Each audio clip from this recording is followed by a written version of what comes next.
Paz e graça do Senhor Jesus a todos, bem-vindos ao canal da EBD da Assembleia de Deus, Madureira, de São Miguel do Araguaia, em Goiás. No nosso estudo de hoje, vamos nos aprofundar na leitura complementar do dia 9 de março de 2026, que se baseia em Salmos capítulo 1, versículo 1. Nós vamos conectar essa leitura com a lição 11 para entender como a felicidade do discípulo depende diretamente de rejeitar o conselho, o caminho e a companhia que se opõe a um caráter moldado por Cristo. A jornada para desenvolver o caráter de um discípulo de Cristo tem um ponto de partida muito claro. E antes de falarmos sobre o que fazer, a Escritura nos ensina o que de fato significa ser bem-aventurado. Essa é a base para toda e qualquer transformação. É muito importante entender que ser bem-aventurado não é um sentimento passageiro de alegria, sabe? Não é uma felicidade que depende das circunstâncias. É uma condição espiritual estável, profunda, uma felicidade que nasce da aprovação de Deus. É o estado de alguém cuja vida está alinhada com a vontade divina, mesmo em meio às tempestades da vida.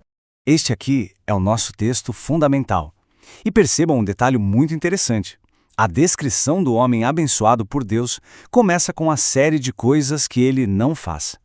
A sabedoria divina, primeiramente, nos ensina sobre os perigos que devemos evitar de forma ativa para conseguir preservar essa bem-aventurança. Vamos então analisar essa primeira barreira. O salmista inicia pela fonte da nossa direção, o conselho. A sabedoria que guia nossos passos é absolutamente fundamental na formação do nosso caráter. E isso vai muito além de simplesmente ignorar um mau conselho, viu? Trata-se de uma decisão consciente, deliberada, de não adotar a mentalidade do mundo como nosso guia. É sobre filtrar as ideologias, os valores e as prioridades que a sociedade nos impõe através da lente da palavra de Deus, rejeitando tudo aquilo que se opõe a ela. Isso nos leva a uma reflexão muito séria. No nosso dia a dia, quais são as vozes que têm mais peso em nossas decisões? São os princípios da Escritura ou são as filosofias passageiras do nosso tempo? A resposta a essa pergunta revela muito sobre a fundação do nosso caráter. O Salmo descreve uma progressão, e é uma progressão bastante perigosa. Depois de ouvir o conselho, vem a ação de caminhar. Aqui, a influência deixa de ser algo passivo e se torna uma participação ativa no erro. Observem bem essa escalada de comprometimento. A primeira etapa, o andar, sugere uma concordância casual com o erro. A segunda, deter-se, já indica uma parada deliberada, uma participação consciente. E a etapa final, assentar-se, representa o conforto, o senso de pertencimento a esse ambiente.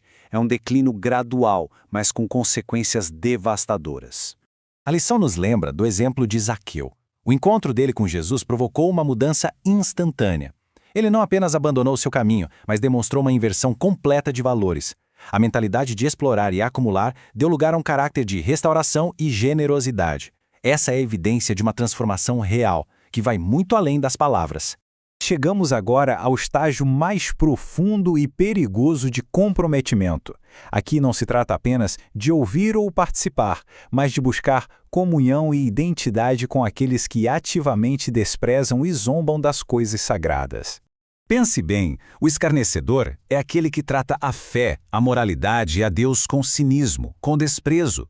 Assentar-se com eles é fazer daquele ambiente o seu lugar de pertencimento. O discípulo de Cristo, por outro lado, encontra sua identidade e a sua comunidade entre os fiéis, e não entre aqueles que zombam da fé. E como bem aponta o comentário do bispo Primaz Manuel Ferreira, a experiência do novo nascimento nos torna responsáveis por aquilo que alimenta a nossa mente. Evitar a roda dos escarnecedores é uma parte essencial dessa responsabilidade, pois a transformação do caráter exige uma mudança completa da mente. Vimos então o conselho a ser rejeitado, o caminho a ser evitado e a roda a ser abandonada.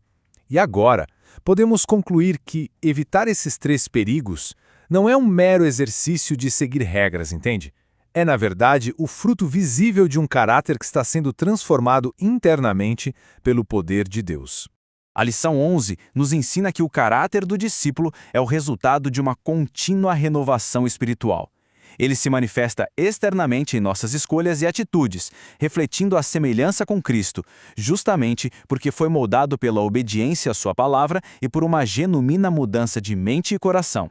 A obediência, como ressalta o bispo Oide J. do Carmo, é a meta central do discipulado. Não uma obediência cega, mas uma resposta de amor que molda e revela um caráter transformado. Um caráter que naturalmente se afasta do conselho, do caminho e da roda que o Salmo 1 nos adverte a evitar. Que esta análise nos leve então a um profundo autoexame.